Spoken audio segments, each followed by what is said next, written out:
मंगल भवन मंगल हारी प्रभु सुरसरथ अजिर बिहारी दीन दयाल विरुद्ध संहारी हरहु नाथ मम महावीर जिनको हनुमाना रामदास दिव्य भक्ति भावना प्रसार को प्रणाम है। बाल्यकाल लील के दिवाकर को किया खेल और ब्रह्मास्त्र वाली हार को प्रणाम है। निश्चरों की नारियों के गर्भ को गिराने वाली भीषण निनादी हाहाकार को प्रणाम है। सिंदूरी से गात में समाये श्याम बाण राम ऐसी गंग भानुजा की धार को प्रणाम है। सिंदूरी से गात में समाये श्याम बाण राम ऐसी गंग भानुजा की धार को प्रणाम है। नमस्कार, बंजारा बीट्स में आपका स्वागत है। मैं हूं ज्योति प्रकाश खरे और आज हम आपको मिला रहे हैं एक ऐसी शख्सियत से जिसके नाम के साथ तूफान जुड़ा हुआ है। उनके काम, उनके कृत्य पर आज प्रकाश डालेंगे। हालांकि उनका परिचय बहुत बड़ा है, उन्हीं के मुंह से सुनते हैं कि आखिर उन्होंने अब तक क्या किया है। नमस्कार पवन तूफान जी। नमस्कार आदरणीय ज्योति जी। पवन जी, जैसा कि मैंने कहा कि आपका प्रोफाइल बहुत बड़ा है, हमारे दर्शकों को बताइए, आपने आपकी यात्रा, लेखन की यात्रा, कवि यात्रा कहाँ से शुरू हुई? मैं सबसे पहले बंजारा विश्व के सभी दर्शकों का हृदय से वंदन करता हूँ, अभिनंदन करता हूँ और बधाई देना चाहता हूँ आपको, आपकी पूरी टीम को कि आप ये जो मुहिम चला रहे हैं साहित्यकारों को, रचनाकारों को या अच्छी प्रतिभाओं को एक बड़ा मंच देने के लिए, लाखों लोगों तक पहुंचाने के लिए, इसके लिए आप साधुवाद के पात्र हैं। और आज मुझे भी अवसर मिला है कि हम बंजारा विश्व के माध्यम से अपनी कुछ बात कह सके, तो पुनः आपका वंदन, अभिनंदन। साहित्य, मूल रूप से मैं साहित्यकार हूँ। कहाँ के रहने वाले हैं? मैं लखीमपुर जनपद में गोला गोकर्णनाथ खीरी भगवान शिव की नगरी है, जिसे छोटी काशी के भी नाम से जानते हैं। जी जी। तो गोला गोकर्णनाथ में हमारा जन्म है, वहां मेरा जन्म हुआ। मेरी प्राथमिक शिक्षा वहीं तक हुई, कक्षा 6 तक मैं गोला गोकर्णनाथ में पढ़ा। उसके बाद क्योंकि मैं साहित्यकार था, कविताएं लिखता था। अच्छा, कविताएं लिखने की कक्षा 6 से लिखते थे आप? जी, कविताएं मैं बहुत पहले से लिख रहा हूँ, लगभग 3 या 4 में था, तब से मैं छोटी छोटी कविताएं लिखता था। लेकिन धीरे धीरे फिर कविताएं का ग्राफ बढ़ता गया। जब ग्राफ बढ़ा तो लोगों से कनेक्टिविटी बढ़ी, फिर पढ़ाई में थोड़ा मन कम लगा। ऐसी स्थिति में हर व्यक्ति के माता पिता ये चाहते कि हमारा बच्चा पहले पढ़े, बाकी काम बाद में करे। लेकिन मैं पढ़ाई की जगह कविताओं को ज्यादा समय देता था। या कोई लोग मिल गए, पवन भाई कोई नई कविताएं लिखी है, तो मैं अपनी कविता में लिख गया। इस तरीके से कई बार पिताजी ने पिटाई कर दी, कभी बुरा भला कह दिया। एक बार घर पर बैठे हुए थे, थोड़ा सा चर्चा हुई, बोले ये तो कोई काम ही नहीं करता है, कविताएं करता रहता है। थोड़ी सी बातचीत हुई और मन में कुछ ऐसा ख्याल आया, तो मैंने घर छोड़ दिया, भाग गया। हाँ, घर छोड़ करके भाग गया। उस समय मैं कक्षा 6 में फेल था, कक्षा 6 पास नहीं था, कक्षा 6 फेल था और मैं घर भाग गया। ये लगभग 1995। कहाँ चले गए थे? मैं सबसे पहले भाग करके लखनऊ गया। अच्छा। क्योंकि हमारे यहाँ चैती का मेला लगता है। हाँ। उस चैती के मेला में एक इलेक्ट्रॉनिक वाले आते थे, नारंग इलेक्ट्रॉनिक्स जी। उनके लोगों से मेरा परिचय था। चैती के मेला में मेरे पिताजी चाय की दुकान लगती थी, चाट की दुकान लगती थी, तो चाय और चाट का काम होता था घर पर, मैं भी बैठता था। अच्छा, कविता लिखने के कारण लोगों से मेरी कनेक्टिविटी बहुत जल्दी हो जाती थी, लोग मुझे पसंद करते थे। तो क्या ग्राहकों को भी आप कविता सुनाने लगते थे? जी जी जी। चाय पिलाने के अलावा? जी जी जी। मैं जब टिक्की बेचने जाता था, आलू की टिक्की बिकती थी, तो मेरी टिक्की लोग इसलिए मुझसे खरीदते थे कि कुछ ये कविता सुनाएगा। अच्छा। तो मैं कभी कुछ प्रदीप के भजन सुना देता था, कुछ कविता, और कुछ उसमें ऐसे लोग भी थे जो मुझे आज समझ में आया कि जिन्होंने मेरी प्रतिभा को आगे बढ़ाने के लिए ऐसा किया। वो आते थे, बोले पवन भाई कोई नई कविता लिखी हो तो सुनाओ, तभी टिक्की आपकी खरीदेंगे। अच्छा। तो इसलिए भी मैं कुछ कविताएं लिखता था कि मेरी टिक्की बिक जाएगी और जब ज्यादा दुकानदारी होगी तो माता पिता खुश हो जाएंगे। तो ये भाव चलता रहा। तो कविताओं शुरू से रही। मैं भाग करके लखनऊ पहुंचा। लखनऊ में हमारे एक मित्र हैं, उनके घर में पहुंचा। उनके घर जब पहुंचा तो उन्होंने कहा भाई पवन भाई कैसे आए। मैंने उन्हें पूरा वाकया बताया, यार मैं घर से भाग आया, पिताजी से थोड़ी सी नाराजगी हो गई। बोले नहीं देखिए, इस उम्र में कोई घर से नहीं भागता है, क्या करेंगे, बहुत छोटे हैं, आप वापस जाइए। और एक रात में उनके यहाँ रुका। उसके बाद वो मुझे लखनऊ बस स्टैंड पे छोड़ गए। जैसे ही वो चले गए तो मेरे मन में तो भागने का मन था, मैं वापस जाने वाला नहीं था। वो जब चले गए तो मैं वहां से एक बस में फिर बैठ गया। अच्छा, कहीं और के लिए? निरुद्देश, कहाँ जाना कुछ पता नहीं था। वो बस बोली कानपुर जाना है, कानपुर के लिए जा रही थी, तो मैं कानपुर के लिए बैठ गया। कानपुर में चुन्नीगंज बसंडा उसमें बन रहा था, मैं वहां रात्रि में उतरा। इतनी ही देर में चुन्नीगंज बसंडे पर एक बस मिली जो आगरा मथुरा कह रही थी। तो मैंने कहा चलो यार आगरा देखते हैं, क्योंकि मेरे पास 2000 रुपए थे और कविता की डायरी थी। तो मैं आगरा वाली बस में बैठ गया। आगरा जब आने वाला था तो वो ड्राइवर बोला साहब जो लोग मथुरा जाएंगे वो बैठे रहे और आगरा वाले उतर जाएं। तो मैंने कहा यार आगरा से बढ़िया मथुरा चलते हैं, क्योंकि मेरा तो कोई उद्देश्य नहीं था। तो मैं मथुरा पहुंच गया। मथुरा पहुंचा, वहां पर मैं जन्मभूमि है, जन्मभूमि गया। वहां पर अभी वर्तमान में भी जो वहां के सुरक्षा अधिकारी हैं विजय बहादुर सिंह जी, मैंने वहां नेम प्लेट पढ़ी, लोगों से पूछा, मैंने कहा भैया यहाँ पर कोई काम दे सकता है क्या? बोले विजय बहादुर सिंह जी हैं, यहाँ के सुरक्षा अधिकारी हैं जन्मभूमि के, जो भी वर्तमान में भी हैं। बोले आप इनसे मिल लो, बातचीत हो जाए तो ठीक लगे तो ठीक लगेगा। मैं उनकी प्रतीक्षा में रहा। उनका ऑफिस बंद था क्योंकि मैं सुबह पहुंच गया था 7 बजे। मैं उनके ऑफिस के बाहर बैठा रहा जी। इतनी देर में 5-6 कविताएं मैंने विजय जी के नाम से बना डाली। अच्छा। लिखता रहा विजय जी ऐसे कविता के द्वारा प्रवेश द्वार ढूंढते जी। और जब वो विजय जी आए तो मैं अंदर गया। मैंने कहा भाई मैं आपसे मिलना चाहता हूँ। बातचीत, मैंने अपना परिचय दिया। मैंने कहा सर मैं कविताएं लिखता हूँ। उन्होंने मेरी प्रतिभा देखी, बहुत खुश हुए। बोले बेटा लेकिन तुम अपने घर वापस। उनको ये नहीं बताया क्या भाग के आए? जी बताया। मैंने कहा इस तरीके से मैं भाग के आया हूँ। तो बोले तुम तो बहुत छोटे हो, क्या काम करोगे? मैंने कहा सर कुछ भी करेंगे लेकिन घर नहीं जाएंगे। फिर उन्होंने कहा एक काम करो आप हमारे पास रहो। मैंने कहा सर ये भी नहीं हो सकता, मैं एक काम करूंगा तभी कुछ खाऊंगा। फिर उन्होंने मुझे जन्मभूमि में काम पे लगवा दिया। पहले मैं विजिटिंग कार्ड बांटने का काम करना था। जन्मभूमि के गेट पर कोई भी दर्शक आता था तो मैं विजिटिंग कार्ड देता था। वहां पर अंतर्राज्यीय गेस्ट हाउस है और अंतर्राज्यीय भोजनालय है। उस भोजनालय का मैं कूपन देता था। उस कूपन के एवज में वहां मुझे भोजन मिलता था, रहने की व्यवस्था हो गई। मेरा संपर्क विजय जी से, क्योंकि विजय जी वही सुरक्षा अधिकारी थे, वर्तमान में भी, और मैं जाता आता रहा। वो मुझे बहुत चाहते थे। एक दिन विश्व हिंदू परिषद के प्रांतीय मंत्री श्रीमान अशोक तिवारी जी आए और जन्मभूमि पर उन्होंने दर्शन किए। विजय जी ने उनसे चर्चा की, बोले यार एक लड़का है मेरे पास और आप उसे लिए जाइए। ये बात है सन 2001 की। तो अशोक तिवारी जी अभी वर्तमान में विश्व हिंदू परिषद के वो केंद्रीय मंत्री हैं वर्तमान में। उस समय वो प्रांतीय प्रदेश मंत्री थे। तो उन्होंने मुझसे वार्ता की, बुलाया विजय जी ने। अशोक जी से भेंट हुई हमारी। अशोक जी ने कहा ठीक है क्या करना चाहते हो? मैंने कहा सर मैं पढ़ना भी चाहता हूँ, काम भी करना चाहता हूँ। बोले घर चले जाओ। मैंने कहा घर नहीं जाऊंगा मैं। तो कुछ समय मैंने करीब 1-2 साल मथुरा में गुजारा। गुस्सा तब तक बरकरार था? जी। और कभी फोन भी नहीं किया घर से। पहले तो फोन का चलन जी कोई फोन था नहीं। एक गांव में फोन लगा हुआ था तो एक बार बात की। मैंने कहा माता जी मैं यहाँ आ गया हूँ। मम्मी से बात की मैंने, लेकिन मैंने कहा मैं घर नहीं आऊंगा। फिर मैं अशोक जी के साथ में आगरा आ गया। उन्होंने मुझे अपने विश्व हिंदू परिषद कार्यालय में रखा और वहां कविता लिखना, खाना खाना, यही काम था। जो उस दौरान विश्व हिंदू परिषद की यात्राएं होती थी, उन यात्राओं के लिए मैं कविता लिखता था। अच्छा। हिंदूवादी संस्कृति को नोट करने के लिए। हाँ, हिंदूवादी संस्कृति को आगे बढ़ाना है। उस दौरान विश्व हिंदू परिषद के कार्यक्रमों में तमाम बड़े लोगों से मेरी मुलाकात हुई और उस दौरान सौभाग्य से बटेश्वर माननीय अटल बिहारी वाजपेयी जी के घर भी जाने का सौभाग्य मिला। लगभग 150 से 200 यात्राओं में हमने सहभागिता की। अशोक जी जाते थे, मैं साथ में कविताएं पढ़ता था।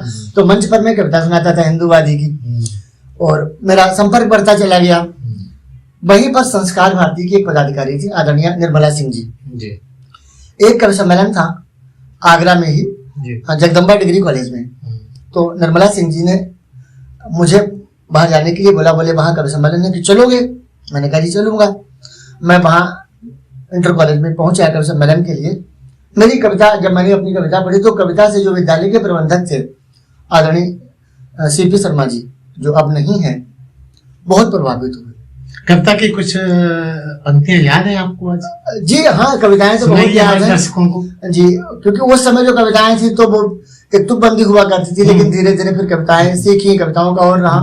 उसमें मैंने शुरुआत में जो सबसे पहली कविता लिखी थी, अब त्राह त्राह मच जाएगी ऐसा ही आलम रहा अगर। अब त्राह त्राह मच जाएगी ऐसा ही आलम रहा अगर। अर्थात हमारी जो कविता ने जन्म लिया, प्राय लोग कहते हैं कि साहब जिससे जो प्रेम करता है वो कविता लिखता है, लेकिन मेरी कविता का जो मूल स्रोत था वो पीड़ा से हुआ, क्योंकि मैं पीड़ित था, समाज की पीड़ाएं मैंने देखी, वहां से मैंने कविताएं शुरू की। उस समय मैं गद्य में लिखता था, पद्य में भी बहुत लिखता था, छंद बहुत लिखे मैंने।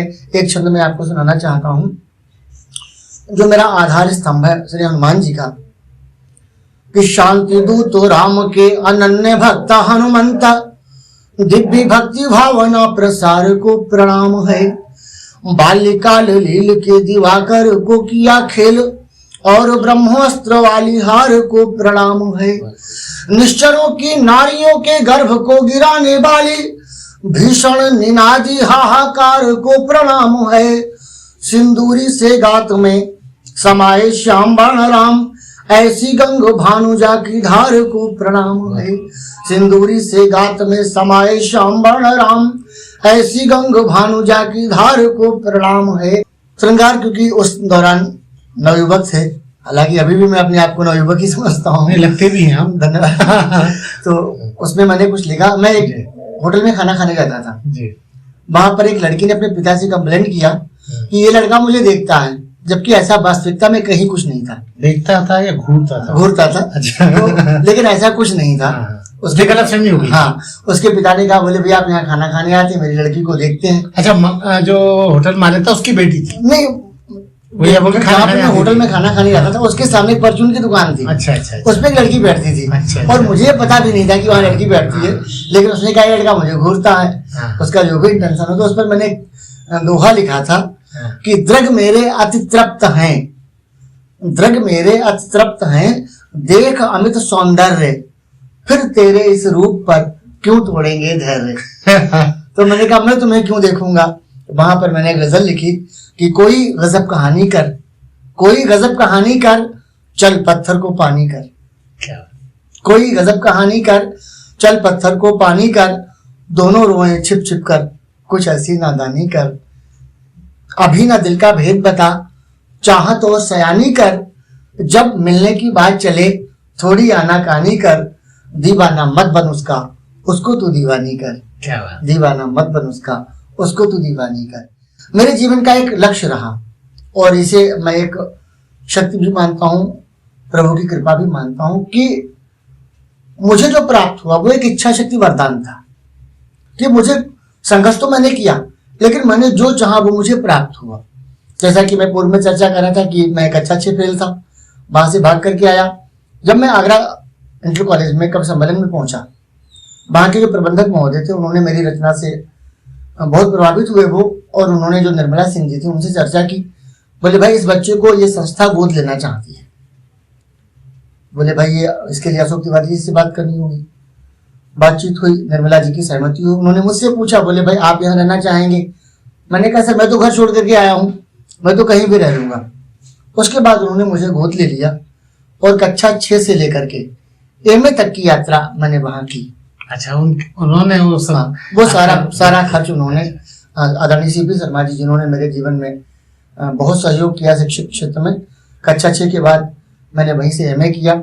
उसके बाद मैंने किस विषयों में आपने एमए की? मैंने एमए हिंदी से किया, और पत्रकारिता डिप्लोमा हमने लखनऊ से किया। अभी हमको विद्यावाचस्पति की उपाधि जो है प्राप्त हुई है विक्रमशिला हिंदी विद्यापीठ से। डीलिट की उपाधि। आप डॉक्टर भी लिख सकते हैं। डॉक्टर हैं। तो ये भी रहा। एक ये था कि एक चाट बेचने वाला बच्चा क्या कर पाएगा, तो ये शिक्षा भी हमने मेंटेन किया, परास्नातक किया।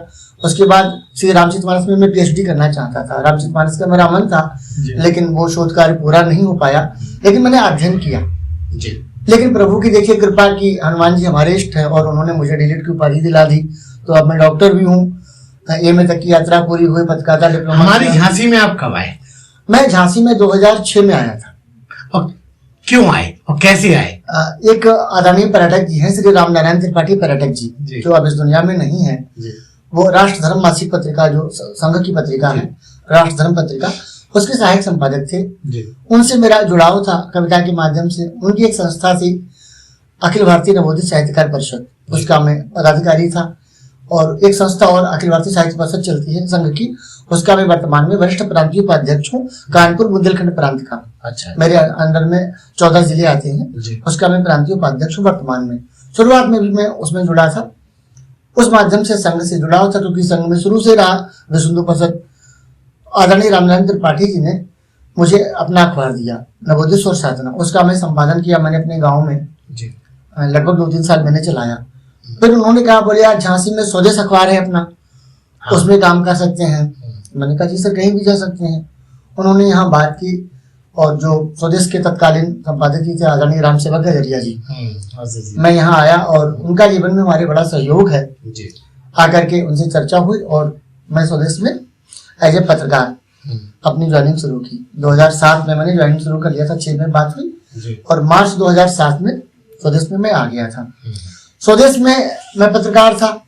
धीरे धीरे पूरा काम मैंने सीखा जरिया जी के नेतृत्व में, और एक समय ऐसा आया कि मैं प्रभारी संपादक रहा स्वदेश का जी। स्वदेश में प्रभारी संपादक का दायित्व रहा। इस दौरान जो संघर्ष में बता रहा हूँ कि जो नए पत्रकार हैं जो नहीं करना चाहते, मैं जब चपरासी नहीं आता था तो स्वदेश अखबार के पूरे दफ्तर में मैं झाड़ू भी लगाता था, क्योंकि वही रहता था रात में, अकेला था, शादी हुई नहीं थी, वही झाड़ू लगाता था, वही पोछा लगाता था, वही पानी भर करके रखता था।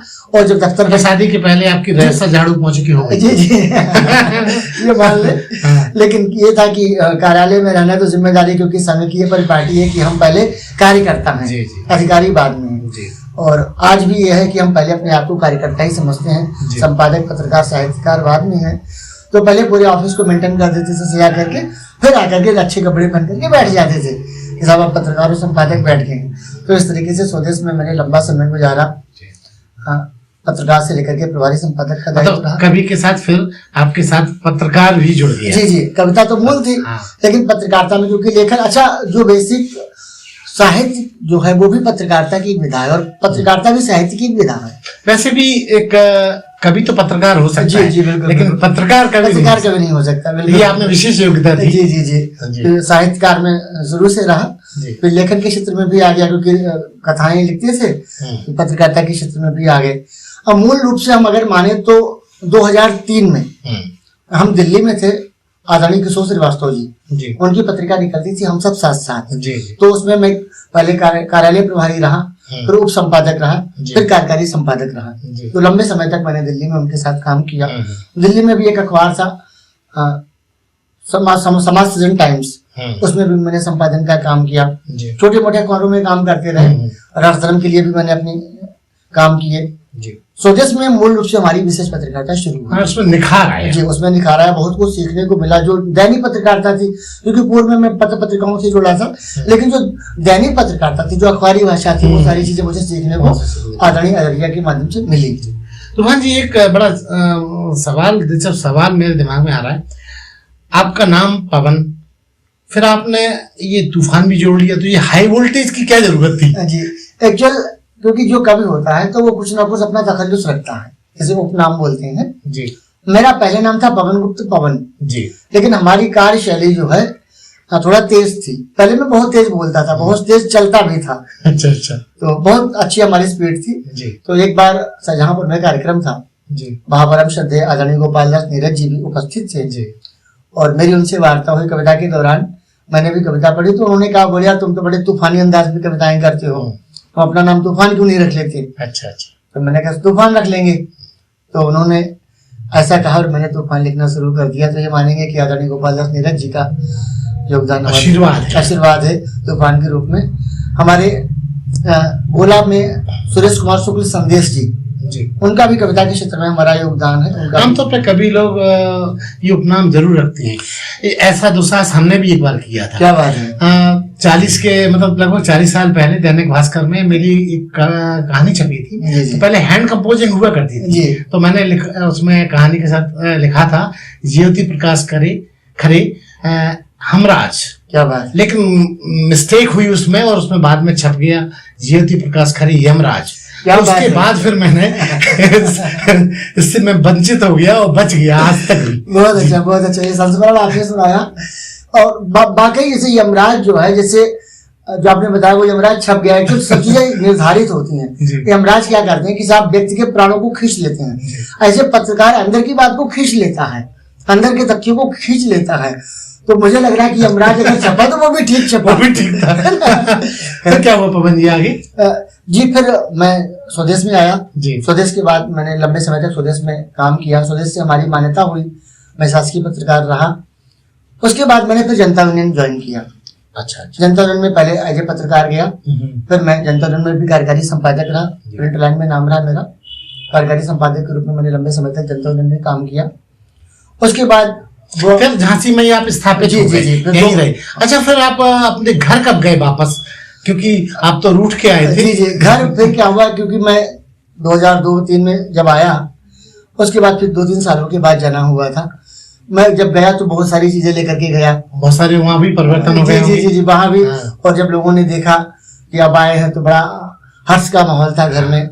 लेकिन मेरी जो अपनी एक कामना थी कि कुछ गांव में ऐसे लोग थे जिन्होंने मुझे चुनौती भी दी थी जी कि आप कुछ नहीं कर सकते। एक्चुअल हमारा बेस जो था, मैं यहाँ पर बताना चाहूंगा अपने पत्रकारों को भी, साहित्यकारों को भी, कि आज मैं लगभग आधा सैकड़ा से अधिक सामाजिक संस्थाओं में पदाधिकारी हूँ। लगभग 40 से अधिक पत्रिकाओं में मैंने संपादन का काम किया।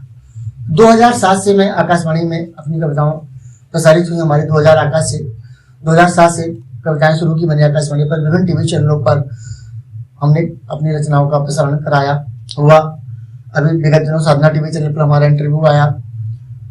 इसके पीछे मैं ये बताना चाहता हूं कि ये सब बहुत सरलता से नहीं मिला, इसमें एक संघर्ष रहा।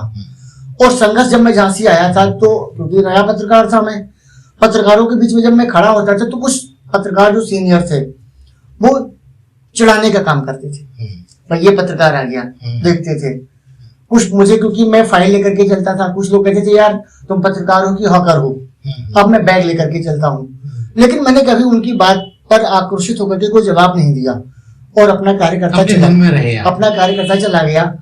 समय के साथ श्रद्धेय आदरणीय अशोकवर्धन गुप्त जी ने भी मुझे आशीर्वाद दिया और दैनिक जागरण झांसी में मैं सिटी चीफ के रूप में भी अपनी सेवाएं दी। उनका मुझे बहुत आशीर्वाद मिला। आदरणीय सुरेंद्र भैया जी, उनका बड़ा मार्गदर्शन मिला, लेकिन कुछ कारणवश मैं वहां नहीं रह सका। इसी बीच में अपनी पत्रिका पुष्पवाटिका, उसका मैंने संपादन किया, जो संघ की पत्रिका है पुष्पवाटिका। लंबे समय तक मैं उसका कार्यकारी संपादक रहा और उसके राजेश प्रियम जी प्रबंध संपादक थे। हम दोनों ने मिलकर के झांसी में पुष्पवाटिका स्थापित की। फिर मधुर चिंतन मेरी जो अपनी स्वयं की पत्रिका है, उसको मैंने प्रकाशन शुरू किया 2016 में। जनता यूनियन में आया। जनता यूनियन के बाद मैं दैनिक जागरण में चला गया। दैनिक जागरण के बाद फिर मैं स्वयं की अपनी पत्रकारिता में आ गया। और इस बीच जो मधुर चिंतन हमारी पत्रिका, उसमें हमने कई बड़े काम किए। पुष्पवाटिका के माध्यम से हमने देश के अनेक स्थानों पर ऐसे विशेषांक छापे जो अछूते थे। कानपुर के पास एक परियर क्षेत्र है, महर्षि वाल्मीकि जी का आश्रम है, वहां मैंने कार्यक्रम कराया, वहां विशेषांक छापा। और जो अभी वर्तमान में मुझे नाम नहीं याद आ रहा, ये बड़ा नाम मंत्री हैं, उनको मैंने वहां बुलाया। इस तरीके से मैंने विभिन्न क्षेत्रों में काम किया। एक बार एक घटना घटी, मैं दीनदयाल सभागार में गया तो वहां एक पत्रकार महोदय आए तो उन्होंने मुझसे कहा, मैं नाम नहीं लूंगा किसी का, बोले आप उठिए और पीछे बैठिए। मैंने कहा अच्छा, वो बड़े गरिष्ठ मानते हैं, वरिष्ठ। तो मैंने कहा सर क्यों? बोले आपको सीनियर जूनियर की तमीज नहीं है, आप अभी नए पत्रकार हैं, आप पीछे बैठिए। मैंने कहा सर पीछे तो बैठ जाएंगे, लेकिन सीनियर जूनियर तो मैं भी समझता हूँ। तो मैंने कहा ये तय हो जाए कि कौन सीनियर जूनियर है। मैंने कहा आपका कितना मानक क्या है? हाँ, मैंने कहा आपका कितना प्रकाशन है, कितने अखबारों में आपने काम किया है। मैं जहाँ हूँ वहां भी कार्यकारी संपादक के रूप में हूँ, आप ऐसे पत्रकार हैं एक, आपकी योग्यता हमारी योग्यता कितनी है ये तय हो जाए। तो कभी कभी एक लाइन है कि सब उसूलों पर जो आ जाए तो टकराना जरूरी है, जो जिंदा हो तो फिर जिंदा नजर आना जरूरी है। खैर वो बात समाप्त हो गई, लेकिन मैंने कभी भी अपने आप को प्रदर्शित नहीं किया कि मैं किसी को कोई प्रत्युत्तर दूं। मैं अपना काम करता रहा। आज मैं अपनी नजर में अपने आप को ठीक मानता हूं कि जो मैंने काम किया, मधुर चिंतन के माध्यम से मैंने झांसी की 551 विभूतियों का जीवन परिचय छापा। और वो ऐसी विभूतियां शिक्षा, चिकित्सा, व्यापार, राजनीति, खेलकूद, धर्म, अध्यात्म, साहित्य, संगीत, समाज सेवा, रियल एस्टेट, कुम्हार, पत्रकार, इन सारे लोगों के मैंने इंटरव्यू एक ही जगह सबको एक ही जगह ला करके। तो झांसी के गौरवशाली व्यक्तित्व, ये हमारा प्रथम खंड था। दूसरा खंड हमारा भाग 2 निकला, जिसका मैंने लोकार्पण 2019 में कराया। तो इसको छापने पाए, इसको आपने जब लोकार्पण किया तो बहुत सारे विरोध का सामना करना पड़ा होगा। बहुत ढेर सारे लोग आए कि इतना बड़ा कार्यक्रम कैसे कराएंगे। पहले तो तमाम लोगों के फोन आते रहे, बोले आप इतना बड़ा कार्यक्रम करा पाएंगे। जिन अतिथियों से मैं मिलने गया उन्होंने भी कहा, बोले इसके पीछे और कौन है? मैंने कहा सर मैं ही हूँ। और मुझे अपने हनुमान जी पर बहुत विश्वास रहता है। मैं जो भी काम करता हूँ तो उसके पीछे केवल हनुमान जी का मैं मानता हूँ श्रेय है कि वो सारे काम कराती हैं।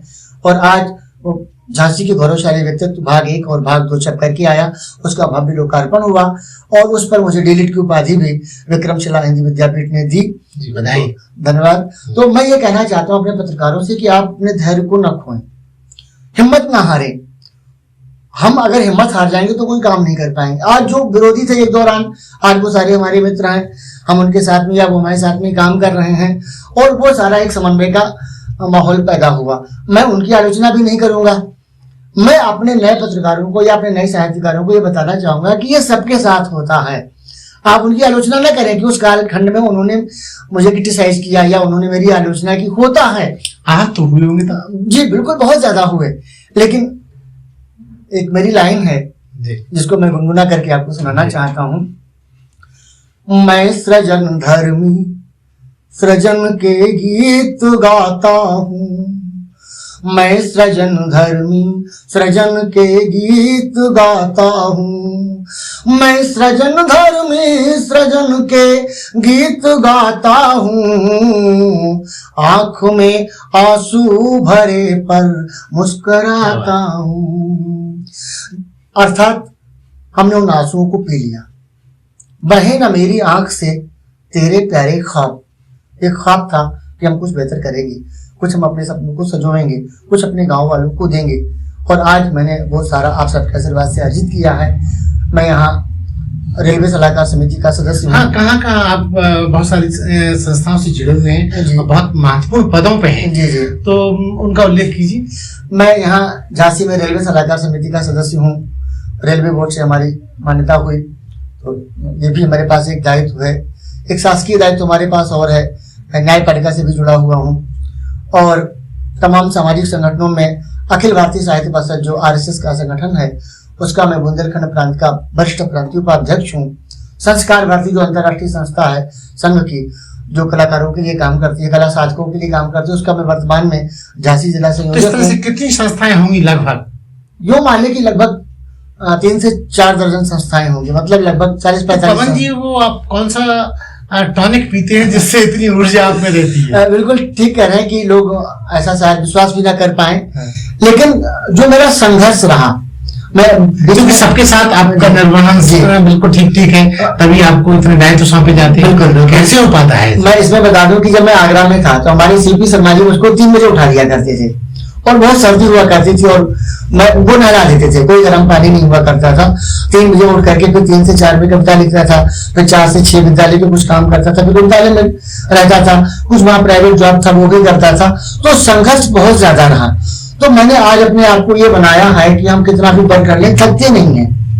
ये मेरी हनुमान जी की अपनी प्रेरणा है। तो इतना सारा जब आप काम करते हैं तो आपके पारिवारिक जीवन का असर पड़ता है? जी बिल्कुल पड़ता है, लेकिन उसको भी हम सामंजस्य में ले आते हैं। जैसे अभी क्या हुआ, लॉकडाउन के दौरान मैंने बहुत सारे काम किए। लोग लॉकडाउन में बैठे रहे लेकिन मैंने लॉकडाउन में काम किया, संपादन का काम किया। और क्योंकि साहित्यकार थोड़ा सा चालाक भी होता है, तो अभी 10-5 दिन पहले मेरे पास एक चांदी की पायल रखी थी, तो मैंने अपनी श्रीमती जी को भेंट की। मैंने कहा भाई लोग लॉकडाउन में कुछ नहीं दिला पा रहे लेकिन मैं तुमको चांदी की पायल भेंट कर रहा हूँ। अब श्रीमती जी खुश हो गई क्योंकि मुझे अपना काम भी करना है और बढ़ा लिया और बच्चों को समय भी देना है। तो मैंने अपनी चालाकी से श्रीमती जी को खुश कर दिया। तो इस तरीके से भी क्योंकि मैं परिवार का सामंजस्य बैठा सकूं, आखिर कुछ उपहार दे सकूं, उनकी भी भावनाएं, क्योंकि मैं आपके इस काम में उनकी भागीदारी क्या रहती है?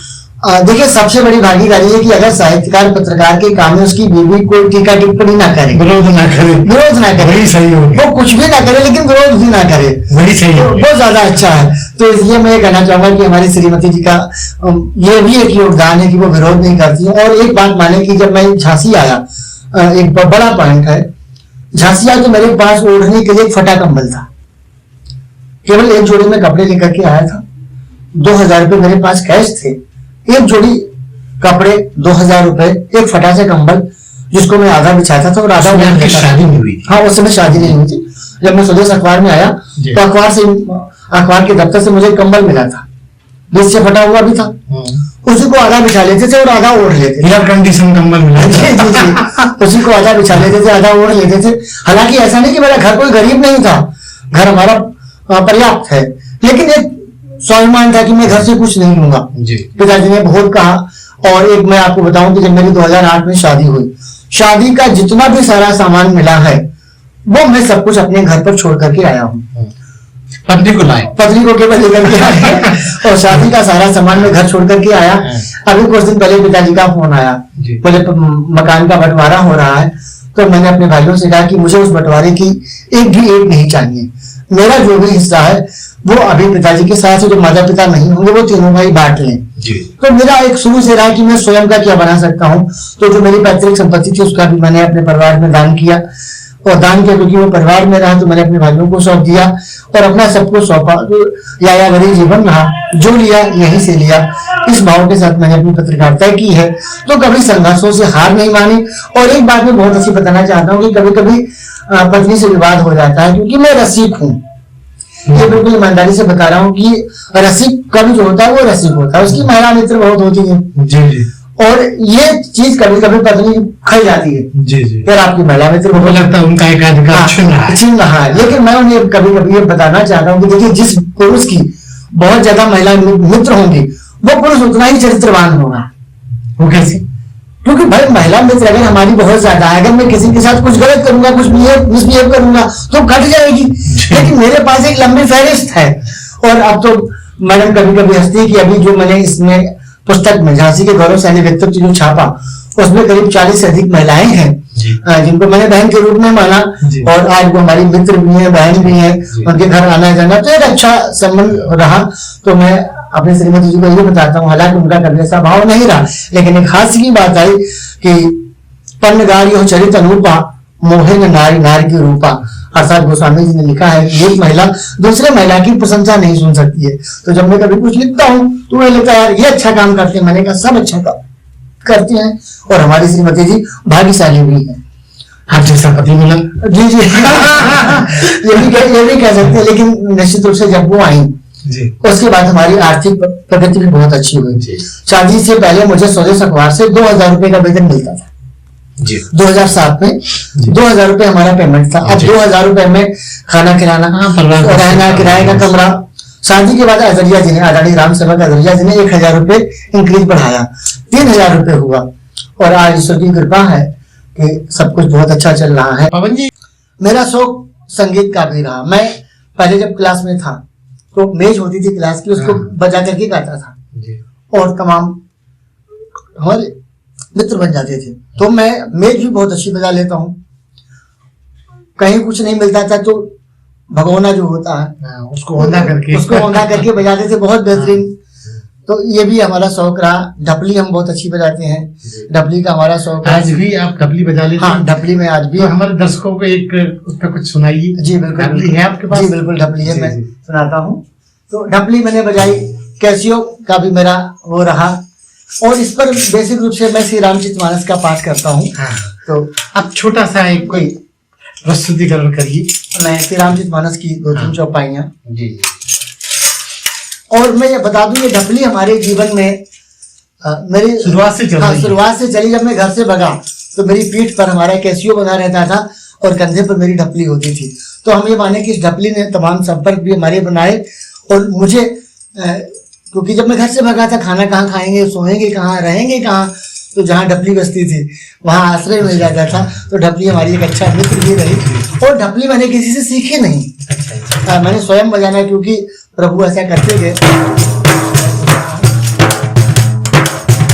मंगल भवन मंगल हारी प्रभु सुरसरथ अजर बिहारी दीन दयाल विरुद्ध संभारी हरहुनाथ मम महावीर हिंदो हनुमान राम जास तो इस तरीके से मैं रामचरितमानस भी अपनी ढपली के माध्यम से पढ़ता हूँ। मैं ढपली को प्रणाम करता हूँ और कैसियो भी बजाता हूँ, लेकिन कुछ समय क्योंकि पत्रकारिता में व्यस्त होने के कारण कैसियो छूट गया। एक मैं आपको बताना चाहता हूँ कि मेरा आध्यात्मिक जो झुकाव है वो भी बहुत ज्यादा है और अंकों पर भी हमारा काम है। पवन जी, अपने बारे में कोई और भी ऐसे हिडन मुद्दे हो आप हमसे संक्षिप्त में शेयर कर सकते हैं? मैं इसमें ये कहना चाहूंगा कि बहुत लोग, क्योंकि जो विषय है हम कुछ प्रेरणा भी दे सके अपने इंटरव्यू के माध्यम से, हम केवल ये कहना चाहेंगे कि लोग कहते हैं साहब अच्छे लोगों का मूल्य नहीं है। मैं समाज से केवल एक प्रश्न करना चाहता हूँ कि समाज में अच्छे लोग ज्यादा हैं या बुरे लोग? तो लोग कहते हैं बुरे लोग, लेकिन मैं ये कहना चाहता हूँ कि समाज में अच्छे लोग ही ज्यादा हैं, बुराई ना के बराबर है। हम जब अच्छे काम करते हैं तो कोई एक शक्ति होती है जो मुझे उत्साहित करती है, मुझे प्रोत्साहित करती है। बहुत ढेर सारे मेरे निजी अनुभव हैं जीवन के जिन्हें मैं शेयर नहीं करना चाहता हूँ, लेकिन मैं केवल ये कहना चाहूंगा कि जब आप अच्छे काम करते हैं तो कोई शक्ति होती है आपको तमाम संकटों से बचा लेती है। वो किसी भी रूप में हो सकती है, आपके माता पिता, आपके बुजुर्ग, आपके परिवार के लोग, आपके कोई खाती बाबा, कोई देवता। ऐसे मेरे जीवन में हनुमान जी का बहुत महत्वपूर्ण योगदान है। जिस तरीके से मैं आपसे बात कर रहा हूँ, ऐसा मुझे आभास होता है कि जब हम कभी परेशान होते तो हनुमान जी आकर के मुझसे बात करते हैं और मैं अपनी समस्या उन्हें बताता हूँ और कुछ घंटों के बाद वो समस्या का समाधान हो जाता है। मैं इसका कोई प्रमाणीकरण तो नहीं दे सकता, लेकिन मैं अपने श्रोताओं को यह बताना चाहूंगा कि वो हनुमान जी उनकी आत्मा भी हो सकती है कि जब आप अच्छे काम करेंगे निश्चित रूप से आपकी आत्मा मजबूत होगी और आप आगे बढ़ते चले जाएंगे। तो जीवन में कुछ भी करें, धर्म को अपना आधार बनाएं, ईमानदारी को आधार बनाएं, सत्यता को आधार बनाएं। मैंने अपने जीवन का आधार धर्म ही बनाया है और आज हम जहां पर हैं संतुष्ट हैं। मैं अपने लोगों से कहना चाहूंगा वो धर्म को ही आधार बनाए। और समापन पर मैं 2 घनाक्षरी सुनाना चाहता हूं।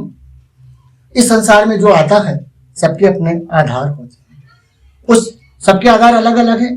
एक छंद है कि कोई कंचन कमला ढूंढ रहा, किसी के मन काम समाया हुआ। कोई कंचन कमला ढूंढ रहा, किसी के मन काम समाया हुआ। कोई है मोह की नींद ग्रसा, कोई सुरसरी में नहाया हुआ। आधार विभिन्न यहाँ सबके, दुलराया कोई है सताया हुआ। नर में है नरोत्तम मात्र वही, जो छोड़ गया सब पाया हुआ। नर में है नरोत्तम मात्र वही, जो छोड़ गया सब पाया हुआ। अर्थात हम जो कुछ भी अर्जित करें ये मान के चले कि ये समाज की पूंजी है, ये यही रह जाएगी। केवल हमारे साथ हमारा धर्म, अध्यात्म, साहित्य, अच्छे लोगों की सेवा ही जाएगी। बंजारा विश्व के माध्यम से हम यही कहना चाहेंगे कि अगर बुजुर्गों के लिए सम्मान जिसके दिल में है, वो चाहे हनुमान जी को माने या ना माने, किसी भी इष्ट को माने या ना माने, लेकिन जो हमारे माता पिता जो बुजुर्ग हैं उनको मान लीजिए तो आपकी भक्ति साकार हो गई। अगर बुजुर्गों के लिए सम्मान जिसके दिल में है तो खुदा ईसा मसीह भगवान उसके दिल में है। और इस तरफ छाई गरीबी, उस तरफ बेटी बड़ी। इस तरफ छाई गरीबी, उस तरफ बेटी बड़ी। हाथ वो कैसे करे पीले, इसी मुश्किल में है।